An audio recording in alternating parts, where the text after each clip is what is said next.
Assalamualaikum warahmatullahi wabarakatuh. Selamat pagi Bapak Ibu sekalian. Perkenalkan, saya Dr. Budi dari Departemen Ilmu Kesehatan Masyarakat Divisi Epidemiologi dan Biostatistik. Hari ini saya akan mencoba menyampaikan materi saya terkait literatur searching dan juga reference manager. Mohon maaf karena hari ini acaranya bentrok, jadi untuk materi ini saya coba sampaikan melalui video. Dan mohon maaf juga Bapak Ibu sekalian karena ini sedang di luar, jadi mungkin audionya kurang maksimal. Tapi semoga Bapak Ibu sekalian tidak terganggu dengan kondisi seperti ini ya Bapak Ibu sekalian. Ya, topik saya untuk kali ini terkait literatur searching dan juga reference manager. Bagaimana cara mengimport dan juga praktisnya ya Bapak Ibu sekalian.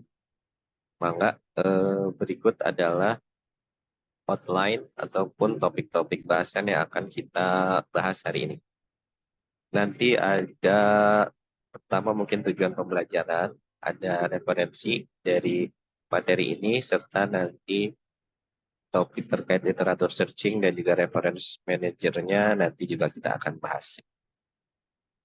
Ini untuk biodata pribadi saya, Bapak Ibu sekalian, silahkan nanti kalau mau ada keperluan ataupun ada masalah bisa kontak saya di email saya di sini sejatmiko@unpad.ac.id dan juga beberapa materi terkait epidemiologi dan biostatistik saya juga sudah upload di YouTube ya. Nanti Bapak Ibu sekalian bisa dilihat di Budi Sujatmiko 981. Di situ ada beberapa video, masih sedikit sebenarnya videonya, nanti akan saya update lagi beberapa.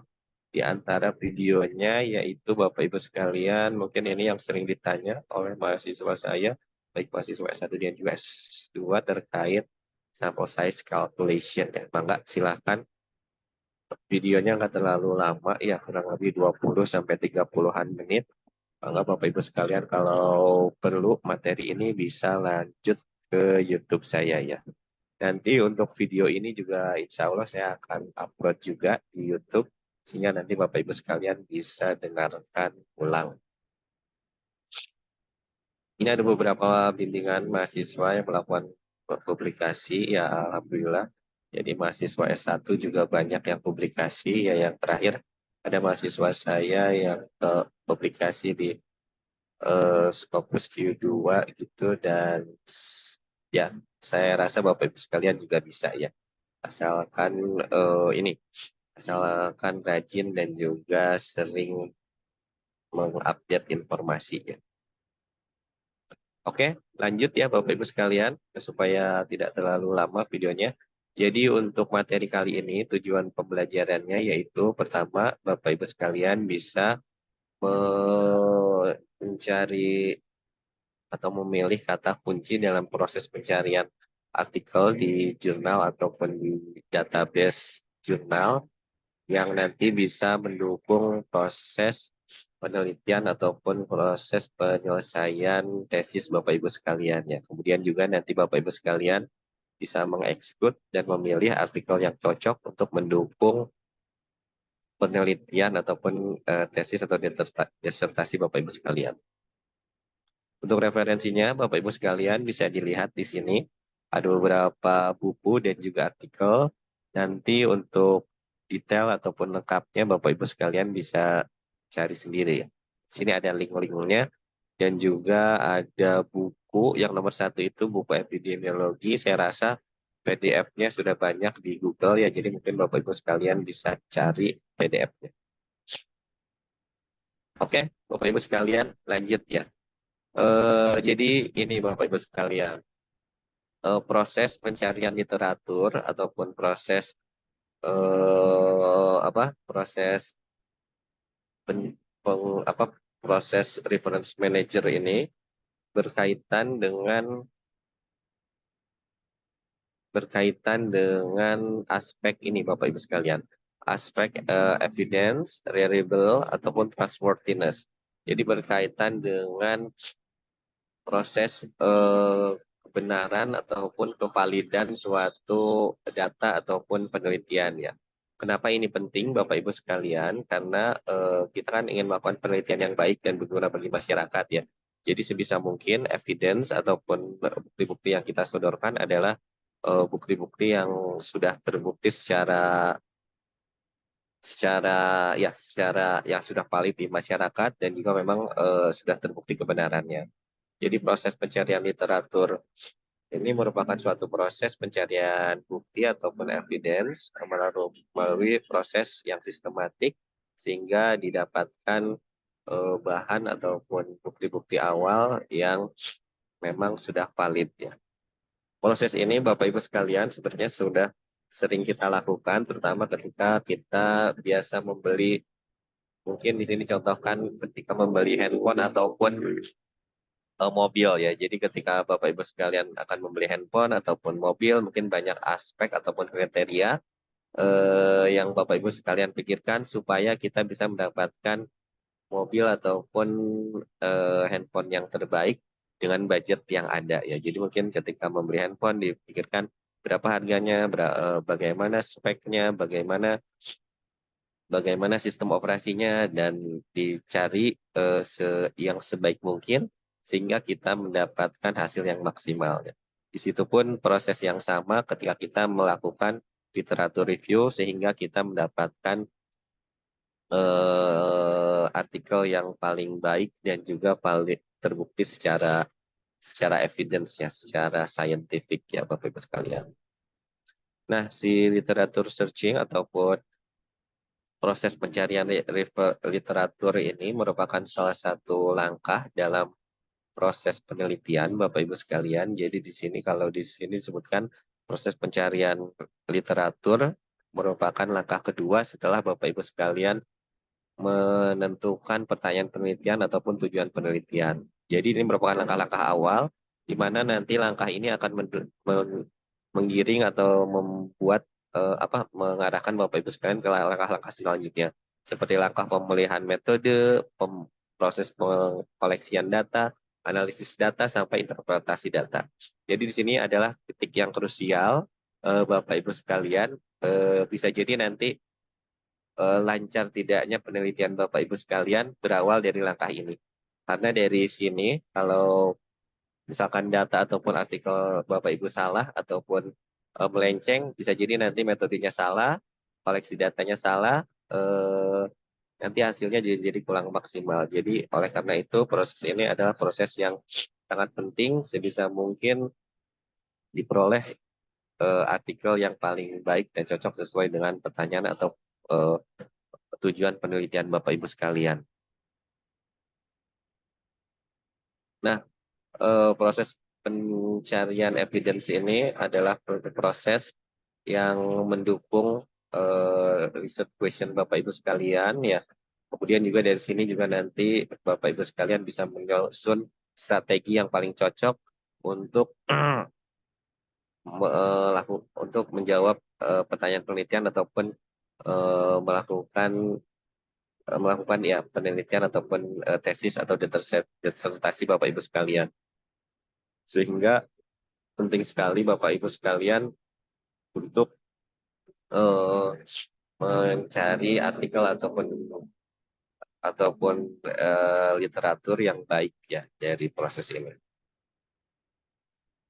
Nah, Bapak Ibu sekalian terkait proses pencarian literatur ini, saat ini sudah banyak sekali database ya Bapak Ibu sekalian, bisa Google Scholar, Medline, ProQuest, ini adalah database-database kesehatan yang sudah terbukti secara internasional dan Bapak Ibu sekalian bisa memanfaatkannya sebagai sumber untuk melakukan atau mencari literatur ya. Nah, literatur ini tentu saja sudah dilakukan oleh seluruh peneliti di dunia dan kemungkinan kecil ada kesalahan ataupun errornya ya. Namun tentu saja kita tetap melakukan proses filtering dan juga karakterisasi daripada si literatur tersebut. Nanti saya coba tunjukkan bagaimana cara melakukan literatur searching ya. Tadi Bapak Ibu sekalian, setelah Bapak Ibu sekalian punya pertanyaan penelitian, terus kemudian mengetahui database-database-nya ada di mana, ada yang di Google Scholar, ada yang dari ProQuest. Langkah selanjutnya Bapak Ibu sekalian adalah Bapak Ibu sekalian harus menentukan kata kunci ataupun keyword yang akan Bapak Ibu sekalian gunakan di database tadi ya. Ada beberapa hal yang perlu Bapak Ibu sekalian perhatikan, terutama terkait pengetikan keyword ataupun kata kunci ya. Di sini disebutkan ada terminologi, medical terminology dan juga spelling yang biasanya berbeda ya. Contoh untuk spelling di beberapa universitas ataupun negara mungkin penulisannya agak berbeda. Seperti konseling ini ya, untuk konseling ini dia ada double L, sedangkan yang di bawah ini L-nya hanya satu ya, dan penggunaan kata kunci yang berbeda nanti hasilnya juga berbeda. Pada bidang terminologi ini berkaitan dengan region ya. Mungkin di Australia, Bapak Ibu sekalian, untuk community health nurse disebutnya community health nurse. Sedangkan di Amerika kita sebut health visitor. Sedangkan maaf ini maksudnya di Inggris health visitor. Sedangkan di Amerika kita sebutnya neighborhood nurse. Jadi Bapak Ibu sekalian perlu perlu mengenali istilah-istilah tersebut. Dan pada beberapa medical terminologi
ya lanjut lagi Bapak Ibu sekalian. Dan pada beberapa medical terminologi ada beberapa istilah yang berbeda seperti cerebral vascular accident. Di tempat-tempat lain kita bisa sebutnya cerebrovascular accident. Jadi penulisan keyword atau kata kunci sangat penting terkait terminologi yang Bapak Ibu sekalian gunakan.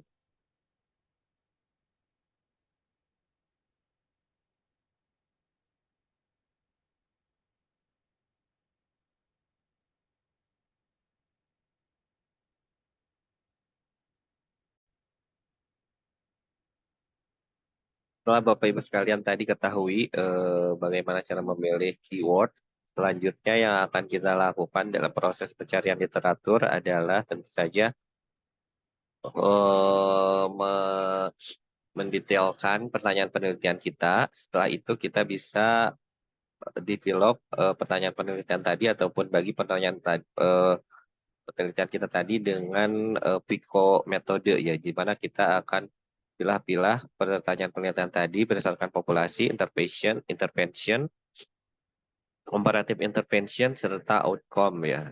Proses ini kita pilah-pilah untuk mendapatkan artikel atau literatur yang ideal atau maksimal ya. Jadi nanti kita bagi misalkan untuk pertanyaan penelitian seperti ini Bapak Ibu sekalian, is bed rest or exercise more effective for treatment of back pain in the elderly? Maka pertama kita setting dulu populasinya ya, karena kita pertanyaannya terkait elderly, maka kita bisa set untuk populationnya elderly, atau juga bisa back pain atau back age atau low back pain ya. Sedangkan interventionnya ini kan interventionnya exercise atau physical activity, dan komparatifnya mungkin bed rest, dan outcome-nya pain relief. Mengapa dibagi-bagi seperti ini Bapak Ibu sekalian? Untuk memudahkan kita ketika lakukan pencarian literatur ya. Maka ya nanti saya contohkan.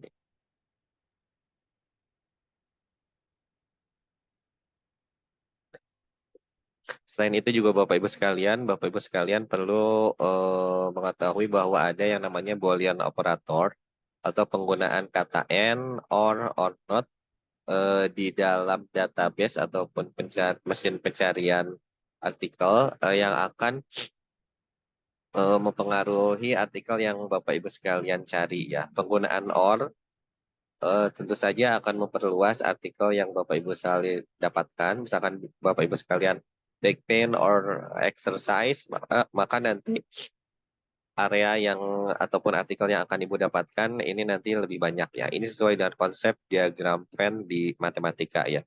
Sedangkan penggunaan kata and, jadi mungkin back pain and exercise and bed rest, maka nanti kurang lebih ilustrasinya artikel yang akan didapatkan lebih sedikit di area yang hitam ini ya. Sedangkan kata not tentu saja berarti kebalikannya.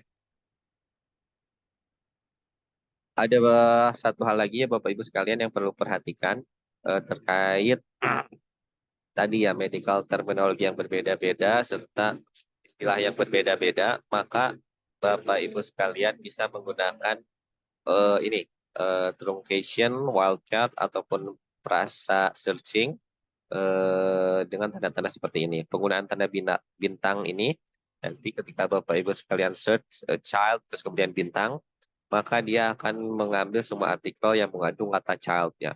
Children, childhood, childless semuanya akan masuk di carian Bapak Ibu sekalian. Sedangkan simbol tanda tanya ataupun pagar ini ketika dimasukkan di dalam pencarian nanti dia akan masukkan baik itu organization yang huruf S ataupun organization yang huruf Z akan masuk dalam pencarian Bapak Ibu sekalian.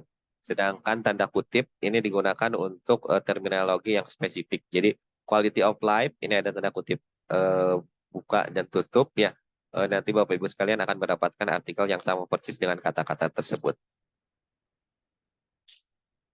Nah, berkaitan dengan artikel, karena kita menggunakan database internasional yang berasal dari seluruh dunia, nanti Bapak Ibu sekalian akan mendapatkan artikel yang banyak ya, mungkin puluhan ribu atau ratusan ribu. Maka nanti Bapak Ibu sekalian juga bisa melakukan filtering atau pembatasan terkait eh, artikel yang akan diinginkan. Di sini contohkan kita akan melakukan pembatasan dengan kategori elderly ya. Selain itu juga Bapak Ibu sekalian bisa batasi artikel yang didapat mungkin berdasarkan data ataupun berdasarkan peer review. Jadi dipilih artikel-artikel yang sudah di-review dan juga dipilih artikel yang paling terbaru ya.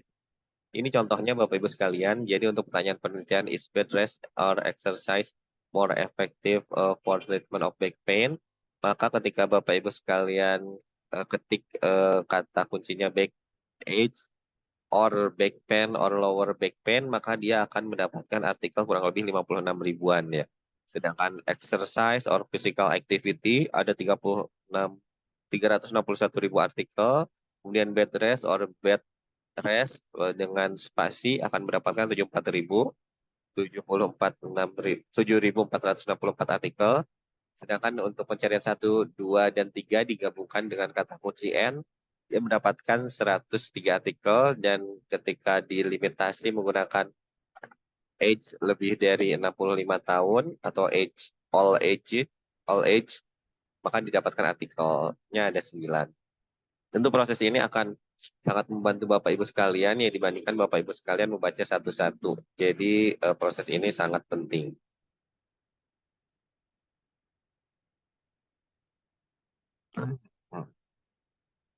Nah, setelah melakukan pencarian artikel, kadang-kadang Bapak Ibu sekalian juga perlu mengeklik artikelnya ya.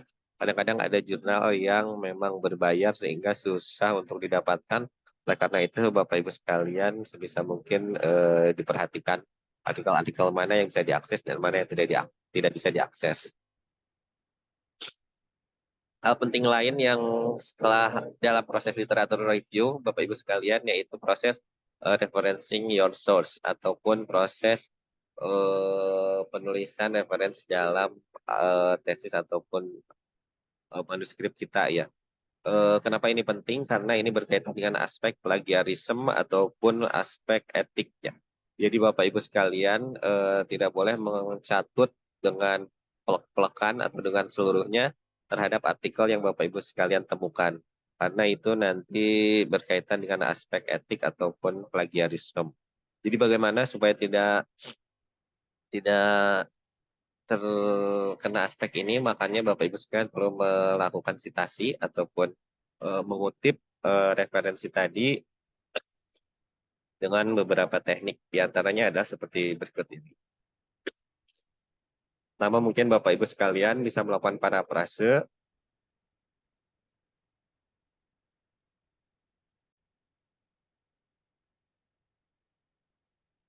dan juga bisa melakukan summarisasi ataupun merangkum apa yang ada di artikel tadi. Juga bisa melakukan direct quotes, tentu saja dengan kata-kata sendiri Bapak Ibu sekalian ya. Ini contohnya untuk parafrase. Jadi nanti Bapak Ibu sekalian bisa sebutkan dalam artikel atau manuskrip Bapak Ibu sekalian. Berdasarkan laporan Grover, faktor-faktor yang berpengaruh dalam pathway anak dan juga maksudnya orang tua dan juga mahasiswa dalam merokok adalah bla bla bla bla. Nah, tentu saja nanti di daftar pustakanya Glover dan teman-teman ini tentu harus dicantumkan ya. Oleh karena itu mengapa kita menggunakan reference manager yaitu Mendeley untuk memudahkan Bapak Ibu sekalian menulis referensi supaya tidak dilakukan secara manual karena tentu saja akan memakan waktu lebih banyak lagi. Lanjut ke aplikasinya ya Bapak Ibu sekalian, ini adalah aplikasi Mendeley.